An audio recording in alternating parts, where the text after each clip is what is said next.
ঝুমুৰক লৈ ঠিক বিশ্ব ৰেকৰ্ড বুলি কথা নহয়। কথাটো হ'ল যে অসমৰ চাহ উদ্যোগে এইবাৰ ২০০ বছৰ অতিক্ৰম কৰিছে আৰু চাহ আমি খাওঁ বা চাহ উদ্যোগৰ বিষয়ে আমি কথা পাতোঁ, কিন্তু চাহ উদ্যোগৰ পিছত থকা শ্ৰমিকসকলৰ কৃষ্টি সংস্কৃতি তাক আমি বিশ্বৰ দৰবাৰত লৈ যোৱাৰ প্ৰস্তুতি চলোৱা নাছিলোঁ। চাহ বিশ্বৰ দৰবাৰত গৈছে, কিন্তু যিসকলে চাহ আমাক উৎপাদন কৰি দিয়ে তেওঁলোকৰ সংস্কৃতিটো চাহ বাগিচাৰ পৰা আজিলৈকে ক'ব গ'লে মঞ্চলৈ ওলাই অহা নাছিলে। এইবাৰ আমি এটা প্ৰয়াস কৰিছোঁ আৰু প্ৰধানমন্ত্ৰী ডাঙৰীয়াই মোক নিজে ক'লে যে ময়ো আহিম।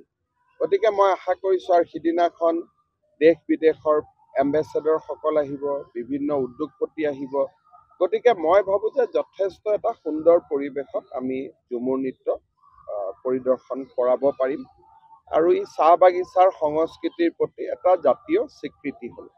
ঝুমুৰক লৈ ঠিক বিশ্ব ৰেকৰ্ড বুলি কথা নহয়। কথাটো হ'ল যে অসমৰ চাহ উদ্যোগে এইবাৰ ২০০ বছৰ অতিক্ৰম কৰিছে আৰু চাহ আমি খাওঁ বা চাহ উদ্যোগৰ বিষয়ে আমি কথা পাতোঁ, কিন্তু চাহ উদ্যোগৰ পিছত থকা শ্ৰমিকসকলৰ কৃষ্টি সংস্কৃতি তাক আমি বিশ্বৰ দৰবাৰত লৈ যোৱাৰ প্ৰস্তুতি চলোৱা নাছিলোঁ। চাহ বিশ্বৰ দৰবাৰত গৈছে, কিন্তু যিসকলে চাহ আমাক উৎপাদন কৰি দিয়ে তেওঁলোকৰ সংস্কৃতিটো চাহ বাগিচাৰ পৰা আজিলৈকে ক'ব গ'লে মঞ্চলৈ ওলাই অহা নাছিলে। এইবাৰ আমি এটা প্ৰয়াস কৰিছোঁ আৰু প্ৰধানমন্ত্ৰী ডাঙৰীয়াই মোক নিজে ক'লে যে ময়ো আহিম। গতিকে মই আশা কৰিছোঁ আৰু সিদিনাখন দেশ বিদেশৰ এম্বেচেডৰসকল আহিব, বিভিন্ন উদ্যোগপতি আহিব। গতিকে মই ভাবোঁ যে যথেষ্ট এটা সুন্দৰ পৰিৱেশত আমি ঝুমুৰ নৃত্য পৰিদৰ্শন কৰাব পাৰিম আৰু ই চাহ বাগিচাৰ সংস্কৃতিৰ প্ৰতি এটা জাতীয় স্বীকৃতি হ'ল।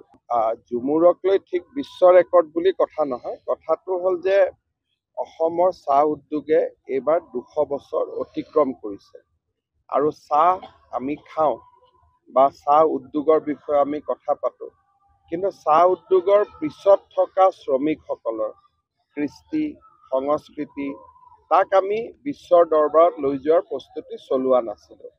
চাহ বিশ্বৰ দৰবাৰত গৈছে, কিন্তু যিসকলে চাহ আমাক উৎপাদন কৰি দিয়ে যিকোনো খবৰৰ বাবে যোগাযোগ কৰক 7099017330 লগতে 7099017110 নম্বৰত।